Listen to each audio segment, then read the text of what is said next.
is your point leader. 6 victories, including one a week ago. In the massive armory, PSI Harley-Davidson car, it's the Magnum, Mike Bennett. Last couple of weeks, this guy's been strong. I wouldn't be surprised to see him in the winner's circle. The Wayne's Auto Body, number 10 from Shelton, Connecticut, Wayne Corey Jr. Car number 39 will be next in a Mid-State Auto car. He's from Berlin, Paul Verrecchio Jr. Rick's Auto Body brings us a former champion from Shelton, car number 44, Mike Quintiliano. The big whistle in car number 99 in the Erasable Images power washing car, Scott Cook. Safeco Foam, King Ward coaches, Sarah Ford from East Longmeadow, Massachusetts. 5 wins to his credit, Tommy Fern. Double greens are out and we are racing down to the bottom of turn number 1. And it's a mad scramble at the point, but it's Michael Ray looking as good as he did in qualifying as the leader of the pack. 3 wide for the 4th position. Matt, what's it going to be? Well, getting very rambunctious, Michael Bennett, the Magnum in car number 16, as he tried to crowbar his way underneath the 17 of Josh Wood. He will wait. There's smoke pouring from the Tom Fern car. Fern has really got a lot of ground to pick up. Meanwhile, side-by-side racing for the 3rd spot. Autograph Alley is open as we speak. Look at Michael Bennett, the Magnum, as Hammond touches him and he goes around and spins in turn number 4. And everybody is able to avoid that number 16 car. We are still under green and still in the lead is Michael Ray, and now the yellow comes out. Autograph Alley is open as we speak. 16 spinning around in turn number 4. So it'll be interesting to see Michael Bennett, the Magnum, helter-skelter his way from the rear of the field. And remember, in the 50-lap feature held earlier this year, it was that kind of situation as Michael Bennett was in the rear of the field for a good portion of the race. And when it came time to move, he moved and was able to pull out a breathtaking win. So we'll see if he can do it tonight, as he is about 2/3 of the way back in our field. Let's see what's going to happen as they fire them back up, and it appears that Michael Ray has a little bit more giddy up than Ricard. He quickly takes over the lead. Meanwhile, here comes Josh Wood, car number 17, but it's the 10 of Corey that is starting to create a rumble at the front of the field. And on a tear is Ed Ricard, car number 77, as he tries to waltz around that number 17 car with Josh Wood. Josh is usually good early in a race, and he struggles near the end of it. But right now, he is holding his own against 2 tough competitors. Here is Wayne Corey with a torpedo move underneath the 17. It appears that Bennett has a problem with car number 16, and we've got a yellow. We're not quite sure. And they believe there is debris on the front straightaway. And here comes Mike Bennett on pit road. And that might have been, the debris might have come from the Bennett race car, as car number 16, AJ and company, checking out the Bennett race car. We haven't seen this car not finish an event this season, so. And let's go to Connor. They're trying to get the hood spins out of the front of the 16 car. They're also going now to the rear. They're trying to check the rear end. Looks like the car is down on power, so they're thinking it might be in the back of the rear end. They're also getting jack stands out now so they can have a better look here, but not sure what's going on with the 16. We'll get more in a little bit. But one thing that Michael Bennett has going for him, an experienced team, as most of those guys were with Michael Bennett during his limited late model and dare stock days, and now Josh Wood is on pit road. Well, that is the story. And a brake pad, they're saying, was the piece of debris on the front stretch. And now the number 17 is in. The hood is finally up on the Michael Bennett machine. Joshua Wood's car set stranded there as well. And Michael's brother Corey is checking out tire pressure on the right rear of the number 16 car, now going to the right front of that car. And John Gates was in the Josh Wood pit area. Yeah, Josh Wood's back off and underway with the number 17 machine. Just a wedge adjustment and air pressure check on that 17. So Josh is back out to the late model field. And it appears that the Bennett car might not be returning. We're not sure what is happening there. As Connor is there, tell us more, Connor. They're talking with Bennett right now. They're still trying to figure out what's going on with the car. As the field into the lineup. They were checking the rear end, making sure there was nothing wrong with the rear end. They're also checking with the officials as they send them back out. So Michael Bennett does return, but he is not, well, up to speed coming out of pit road. Yeah, he does not look like he is at full strength. So we're going to have to pay a lot of surveillance to that number 16 car. Also to the 92. So two guys who have been dominating this division this year, Tommy Ferd and Michael Bennett, are off to rough starts. They sure are. Still a long way to go. 27 circuits remaining in this Ingersoll Rand special event. Meanwhile, back to the front of the field, here comes Wayne Corey. We predicted he was going to be a factor, and he is. He's going for the lead, and who's the tail that wags the dog now? It is Tommy Fern, who comes up to contend and challenge for second. As Tommy Fern is driving the wheels off car number 92, he gets by Ray, moves into second. Wayne Curry, car number 10. He has won late model races at Thompson. He has won at Waterford. This is the one he wants, to win a late model race at Stafford Speedway. He has never done it before. Meanwhile, Butler moves into the third spot, forcing Ray back yet another position. While all that's been happening, Gamba Corday is quietly and cautiously coming to the front of the class. Meanwhile, back down in turn 3, Tommy Fern's problems seem to be over, and Wayne Corey's newest problem seems to be Fern. And Fern is his headache. Almost was able to jackknife his way underneath Corey. Decided to wait. Now Gamba Corday gets by Ed Ricard, and here comes Fern looking to go underneath the 10 car. There's no question about it. He muscles his way. What a move. The ultimate slingshot move. Fern gets on the gas. Leader of the pack, Tom Fern, looking for win number 6.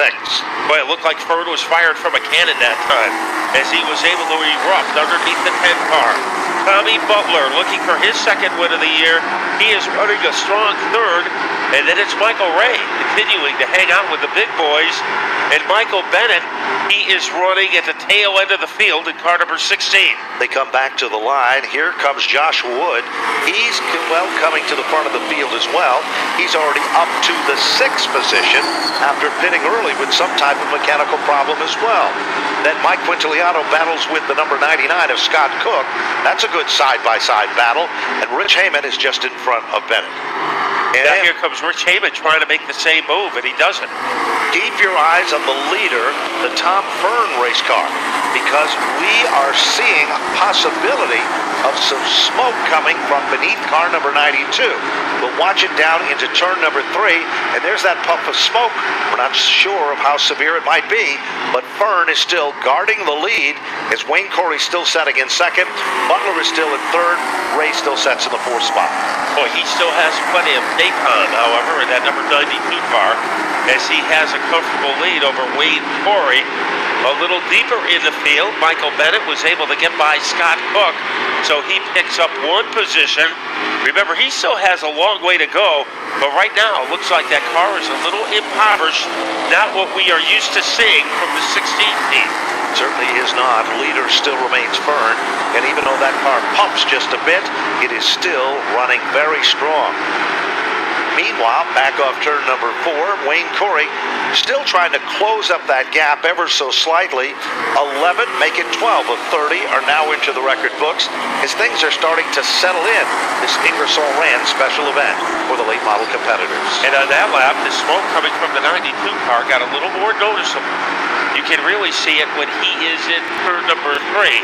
So as he whirly birds his way off the corner, the smoke, maybe it's a smoke of speed, or it's just a mechanical issue, or it's just a false alarm. Whatever the case is, Tom Fern has to be concerned about the condition of that number 92 car. You can see the smoke very visibly in turn 3. You know, it seems like a long way to go, but they have not even reached the halfway. Fact is, when they come back to the line this time, half of the event is all but history, but the second half is still 15 laps strong, and that's still a long way for Tom Fern to go if that car has developed a mechanical problem. Meanwhile, it does appear that Wayne Corey is closing in on our leader. Yeah, one thing about Tom Ford, he cannot afford to take it easy because look at Wayne Corey as he is starting to nibble away at the advantage of Tom Ford. Tom Butler will also be a player in car number 4. So the lead continues to shrivel for Tom Ford. It sure does, and Wayne Corey continues to apply the heat as he is well aware, more than perhaps anyone, that Fern might be developing a problem. That smoke could become more severe. We'll look at the times of the last time by. Tom Fern slowed down to a 21.288. His best lap was a 21.081, but Wayne Corey's last lap was a 21.190, almost a full tenth quicker, Matt. Well, this shows you the talent of Tom Ford because a lot of guys can drive a healthy race car. When it's a sick car and you really have to be careful, not everybody can do that. And look at Tom Ford. Even with a car that might be developing some issues, he is still able to hold his own against Wayne Corey. 18 circuits are now complete of 30. Fern still continues to set a blistering pace at the point. Meanwhile, Corey's still in second. Butler's still in third. Then it is Ray and Gambacorta with Josh Wood threading the needle through traffic. 19 laps now complete, and it appears that Corey is closing up the gap, and it almost appears from our vantage map that smoke is starting to intensify. Yeah, let's see what happens. This is where we can see it best. Turn 3, and it is still there, but Wayne Corey is not able to corral that number 92 car. So I don't know if it's a smoke from a bad engine or is it smoke from a firecracker. In any case, Tom Ford continues to lead, and he will have 9 more excruciating laps to go after he hits the line. And the 39 of Paul Verrecchio pulls behind the wall. Mechanicals close the story with that one. Less than 10 laps, as Matt pointed out. The Stafford Ford machine at the front with Tom Fern. The Kingboard Safeco machine still in command. The Wayne's Auto Body car for Wayne Corey. Every week he's been getting closer to that number 1 spot, and this could be the closest he's been in the last 3 outings. And a good run tonight in car number 42. That is Michael Ray trying to have one of his best finishes of the season. Then it's Gambacorta in 5th, followed by Josh Wood. But the drama is up at the front, and Tom Ford has increased his lead over Corey. He certainly has as he continues to rumble back off turn number 4.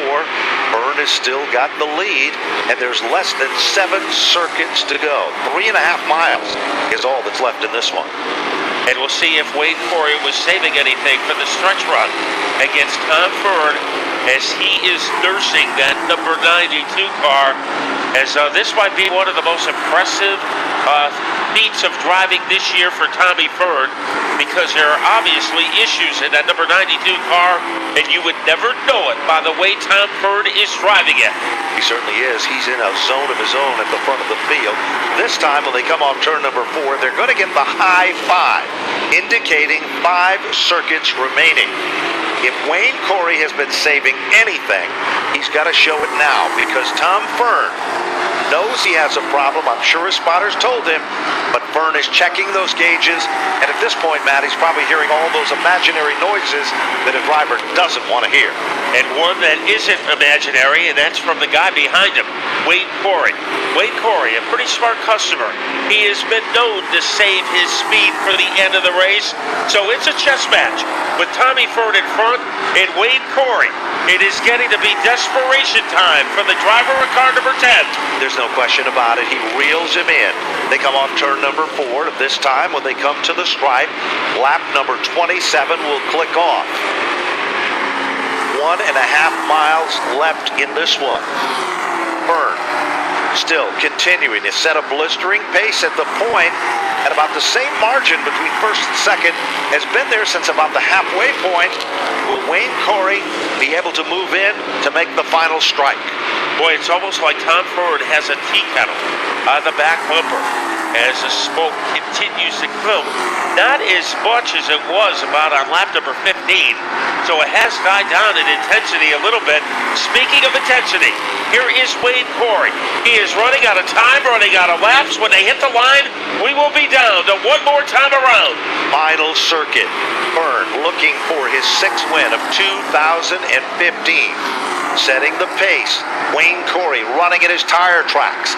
Down the back straightaway. Final time through turn number 3. Corey reels him in.